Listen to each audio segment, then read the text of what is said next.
materi mengenai kesehatan dalam berpuasa. Insyaallah kita bermanfaat. Alhamdulillah dari pertemuan sebelumnya kita sempat membahas panjang kali lebar ya mengenai makanan yang baik, aktivitas yang baik, apa yang dilarang. Dan sekarang paling utama adalah kita melihat role modelnya dari semua materi teori yang kemarin kita perbincangkan itu. Role modelnya siapa? Yang sudah berhasil siapa?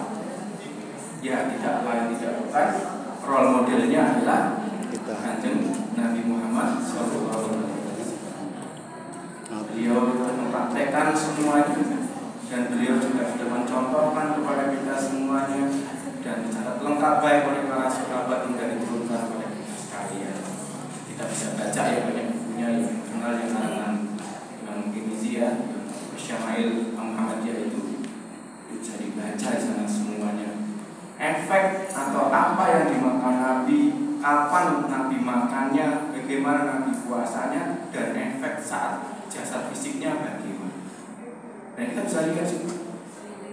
Misalnya kita lihat bagaimana sih Nabi kita ini daharnya sehari-hari itu bagaimana, pagi itu daharnya bagaimana, siang daharnya bagaimana, malam daharnya bagaimana. Kita telah satu-satu dari teori-teori kesehatan, teori-teori yang berkembang di dunia.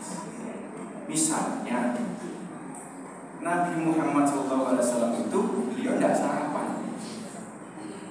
Kalau dengan nanti baca ya Syama'il Muhammadiyah itu beliau tidak sarapan ya. Beliau cuma muncul air putih yang dicampur dengan madu. Pun terus jalan lagi sampai nanti waktu duha baru beliau dahar kurma ajwa 7 itu ya.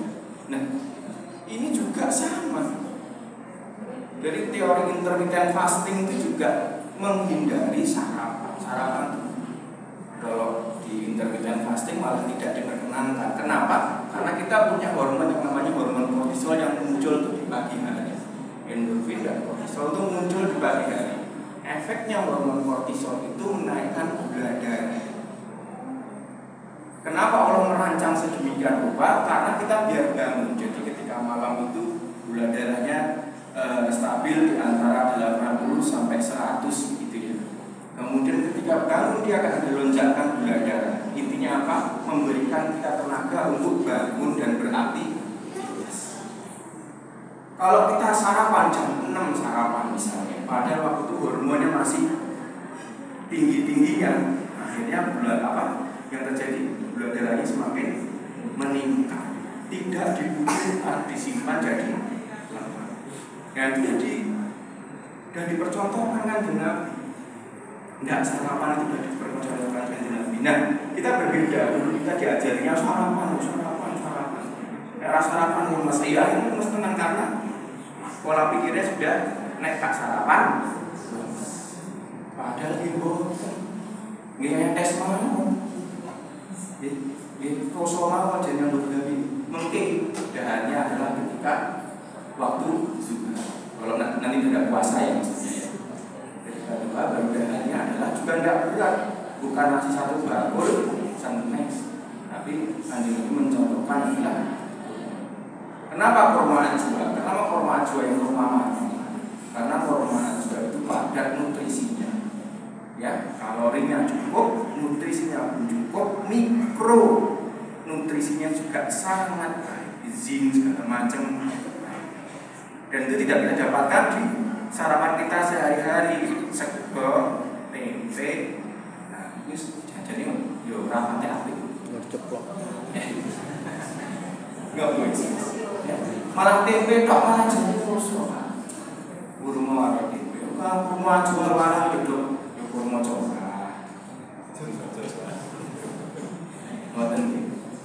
Yang penting apa? Yang kedua adalah kalau kata Habib Zain itu salah satu guru kami itu menceritakan yang penting mendekati apapun yang kita lakukan kita niatkan untuk mencontoh Rasulullah. Insya Allah dapat pahala sunnah yang betul. Wah, Gusti Allah ini kurma juga ruangan. Ibu gantos mawon kula mau coba derek Kanjeng Nabi insyaallah. Itu yang. Terus dahar nanti kapan Kanjeng Nabi? Nah ini yang seru. Kanjeng Nabi dahar lagi itu setelah duhur. Siang menjelang sore itu dahar lagi, baru dahar besar. Tapi ini yang menarik. Kanjeng Nabi 1500 tahun yang lalu itu dahar siang itu menjelang sore itu beliau daharnya dibuka dengan cuka gitu. Ada hadisnya ya. Dibuka dengan cuka atau minyak zaitun. Lah ini juga dibuktikan di penelitian terbaru. Nanti kalau jenengan pulang buka HP searching cuka apel, khasiat cuka apel itu banyak. Dan itu baru diperkenalkan 2020. Baru marak digunakan cuka apel sebagai pre-meal atau sebagai pembuka sebelum makan. Jadi kan Nabi sebelum dahar roti gandum itu dari cuka atau roti gandum dicampur dengan cuka. Makanya ada hadisnya kan nanti dibaca. Sebaik-baik lauk adalah cuka, itu bacaan. Ternyata penelitian membuktikan. Nah kita nggak tahu ya cuka yang digunakan Kanjeng Nabi zaman dahulu di padang gurun itu apa. Tapi penelitian yang sekarang muncul itu adalah cuka apel. Nah cuka apel itu ternyata bila digunakan atau dikonsumsi sebelum makan, dia akan menurunkan indeks glikemik bagi makanan yang kita makan. Dan ini sangat dianjurkan bagi penderita diabetes. Jadi kalau ada kelebihan dana munculnya cuka apel. Ini cuka nih kok, cuka sing putih-putih nih kok. Sing. Nek cuka sing putih-putih itu kalau dirojok piye ngoten iki. Kedua ini Pak, buatan pabrik, senes buatan daripada alam gitu. Beda dengan cukanya Kanjeng Nabi kan juga mesti bukan cuka pabrik loh, cuka alamiah gitu. Sama dengan cuka apel. Ya itu sudah dibuktikan penelitian dari Maret 2002. Sampai sekarang masih digunakan. Penelitiannya sudah keluar meta-analisis. Meta-analisis itu adalah penelitian sekian banyak dijadikan satu, diwujudkan. Dan itu memang membuktikan bahwa cuka apel menurunkan indeks glikemik pada makanan yang dimakan. Satu. Yang kedua adalah dia mengontrol insulin, sehingga lebih lanjut akan mengontrol gula darah. Itu luar biasa. Itu sudah ditemukan 1500 tahun yang lalu oleh Kanjeng. Nah, baru dijawab di tahun-tahun lagi. Terus kemudian beliau dahar gandum ya. Siang itu dahar gandum, roti gandum atau tarik. Kalau tarik itu ya, besok nggak tarik kalau dari Nabi kan tarik itu nama campuran gandum kali daging gitu kan. Berarti kan tinggi protein ya. Dan gandumnya Nabi itu saya teliti ternyata beliau itu pakainya gandumnya disebut dengan gandum sihir.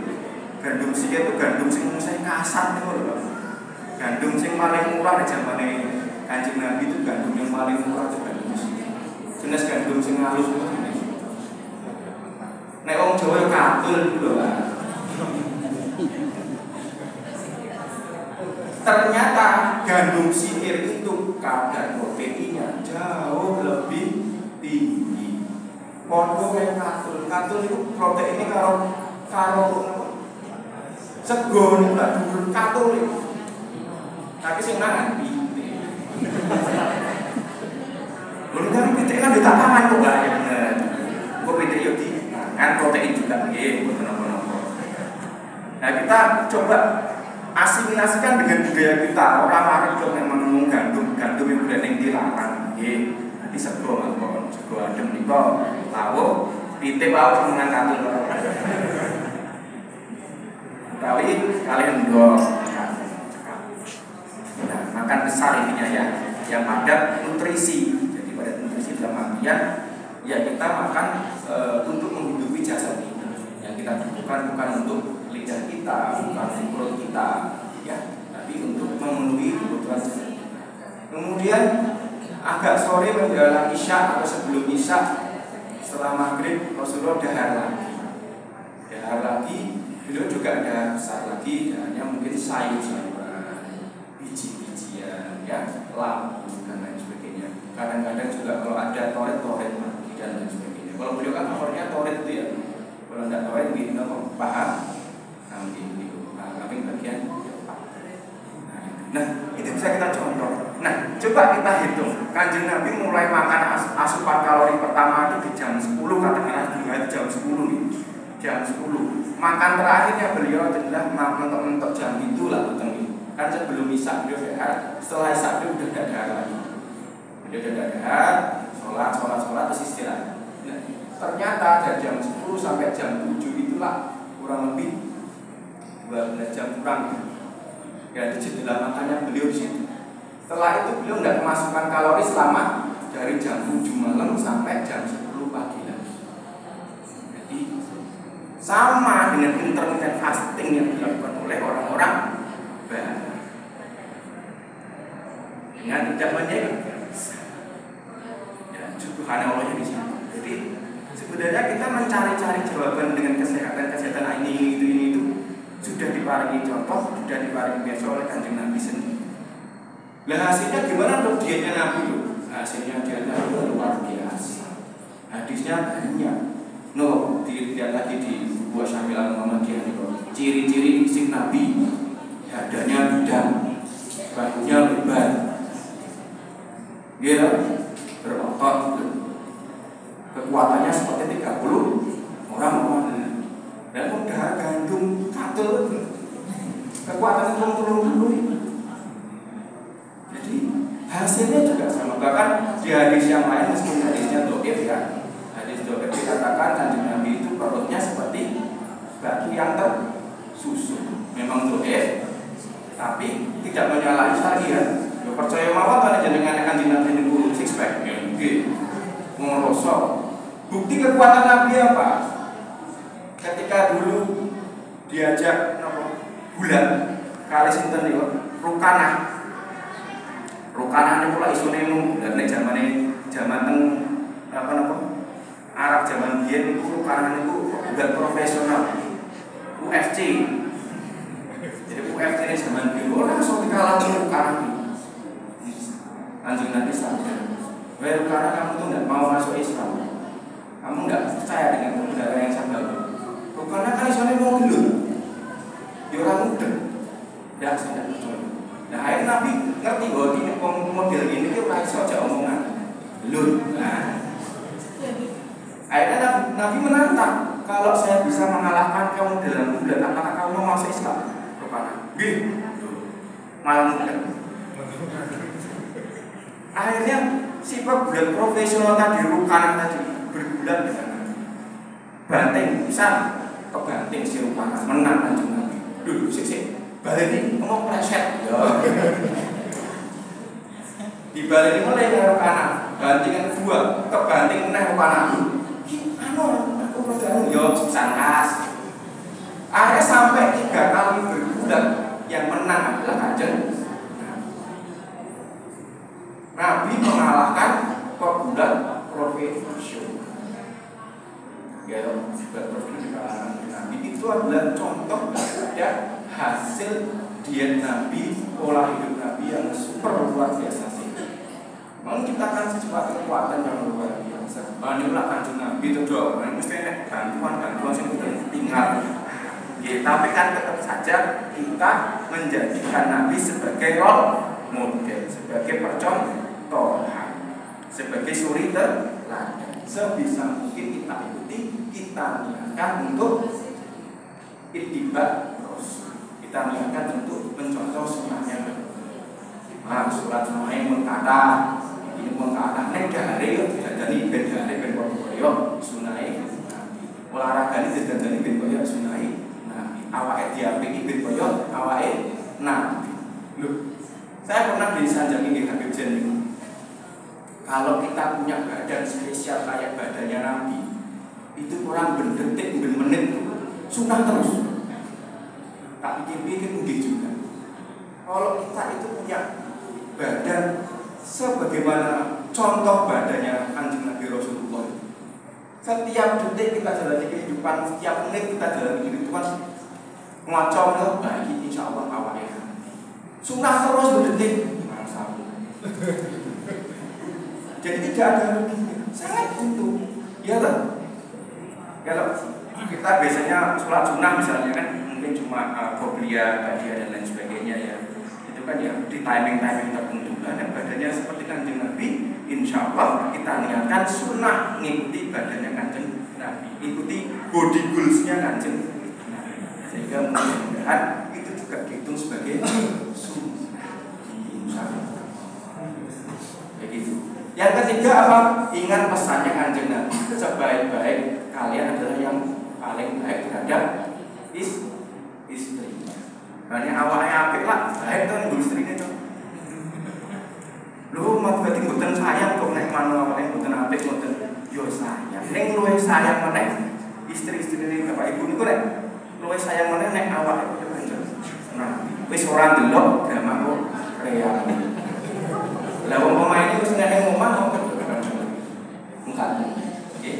Mudah-mudahan apa yang sedikit ini bisa kita jadikan pelajaran kita agar supaya kita bisa lebih meneladani Nabi lagi, lebih belajar tentang seluk-beluk Nabi lagi, secara lebih mendekat lagi. Yuk kita mengikuti sunnahnya dari ibadahnya, dari perkataannya, dari tingkah lakunya, pola hidupnya, cara makannya dan lain sebagainya. Mudah-mudahan dengan mengikuti sunnah yang dilakukan Kanjeng Nabi tadi itu kita dipertemukan dengan Kanjeng Nabi di dunia di dalam mimpi, insya Allah. Mudah-mudahan semua dibimbing Kanjeng Nabi semuanya. Dan yang paling penting adalah nanti di yaumul akhir kita bisa bertemu dengan Kanjeng Nabi sebagai sebaik-baik utusan yang mengikuti sunnah.